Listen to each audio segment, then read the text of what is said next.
All right, ladies and gentlemen, boys and girls, welcome back. It is Dave, the Real Music Observer, observing real music in real time for real people just like you and just like me.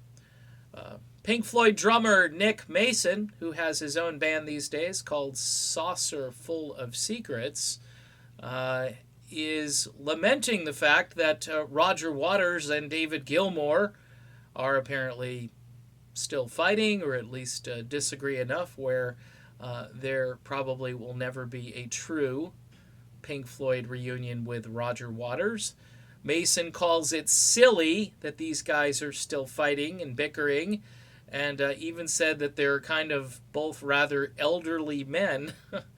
Interesting, because Nick is right up there as well, age-wise, so he's basically just telling it like it is. He finds it just to be a matter of pride, looking back during Roger Waters' departure from Pink Floyd, and how he believes Roger never actually thought that they would continue without him, and then became very angry with the fact that David Gilmour continued with the band. I was in radio when A Momentary Lapse of Reason came out, and people loved that record. They loved it. And the reason they loved it is not because of its stellar songwriting. And this is why Waters is contentious, because he thinks he's the better writer. And he probably technically is, but I think Waters puts the writing, he's kind of like this Bob Dylan character. He puts the songwriting ahead of the music. And I don't think you can do that consistently and have a broad audience. There's also a ton of politics which are injected into everything Waters does and says, and I think that hurts his cause. I think Gilmour is political, but he's more palatable in that area. He's more subtle, and he doesn't wear it on his sleeve 24 hours a day. And I think the difference is, shows how these guys create and operate. I think back in the day when they were both in the band, and the pinnacle of their work, you could say, was The Wall, I would still harken back to Dark Side of the Moon as their best work. It's just a brilliant album. The Wall, I think, has places where I just skip over a song or two. I mean, I know the best way to listen to either album is from start to finish, and when I was younger, some of my friends used to listen to it while, enjoying some recreational activities, shall we say. But Roger Waters, I think, is still a little bit bitter, and I don't think he's ever recovered. I know they've had a couple of concert reunions and so forth where they've been out there together, and it was short-lived. Everybody thought at that point Pink Floyd was going to get back together again.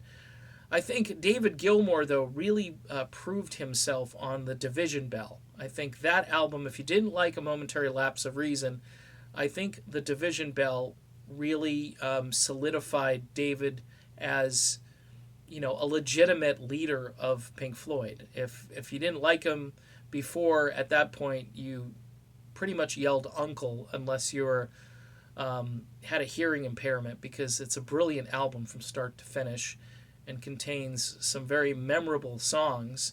When Pink Floyd tributes go out there, they always play stuff from the Division Bell, and Momentary Lapse of Reason for that matter.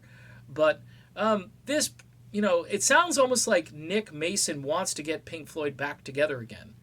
And he's showing frustration. In the interview, he says something like, well, I know we'll probably never tour again. So he's throwing olive branches or connecting branches or whatever. He's throwing them out there. He's thinking these guys are getting old. We could still do this. He's saying, hey, I'm out on the road. David Gilmour every so often goes out on the road, and Roger Waters, I believe, just wrapped up a tour, right? So everybody could be out there together and just put the pride aside. Although Gilmour, in an interview, just said, hey, we don't even have anything in common anymore. It was like a lifetime ago when we were together. If they wanted to make one last large payday, they'd consider this, because I think it would be good to go out together rather than apart. But we're seeing this all over the place. Rock bands are bizarre. They're just bizarre that they don't see the bigger picture and they don't see what the fans want. But and the fans buy the music, the fans buy the tickets, so the fans should probably have a say, and should be an influence. But when these guys get older and they get a little set in their ways, it's really tough to persuade them otherwise. All right, done with this video. Pink Floyd probably not getting back together again. Nick Mason is hoping, though. Talk to you soon.